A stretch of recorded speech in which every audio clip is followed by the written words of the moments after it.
అందరికీ నమస్కారం అండి. వైఎస్ఆర్సీపీ పార్టీ నాయకులు అండ్ కార్యకర్తలు గుసగుసలాడుకుంటున్నారు. దేని గురించో తెలుసా? మాజీ ముఖ్యమంత్రి మన జగన్మోహన్ రెడ్డి గారు, ఒక పార్టీ అధ్యక్షుడు మన జగన్మోహన్ రెడ్డి గారు రాజ్యాంగం గురించి, లా అండ్ ఆర్డర్ గురించి తనకే తెలిసినట్టుగా ప్రెస్ మీట్ల ముందొచ్చి ఏదేదో మాట్లాడేస్తూ ఉంటాడు.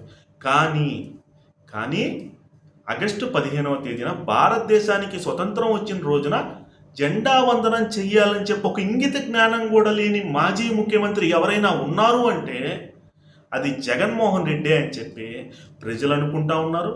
జగన్మోహన్ రెడ్డి చేష్టలు చూసిన తర్వాత ఎవరైతే కార్యకర్తలు ఉన్నారో వాళ్ళందరూ కూడా మాకు సరైన నాయకుడు దొరికాడరా, కనీసం ఆంధ్రప్రదేశ్ వచ్చి జెండా వందనం చేసేళ్ళు ఉంటే మేము వాట్సాప్ల్లో, ఫేస్బుక్ల్లో, ట్విట్టర్లో, ఏదైతే థ్రెడ్స్లో వాటిలన్నింటిలో కూడా షేర్ చేసుకుని ఉండేవాళ్ళం కదా.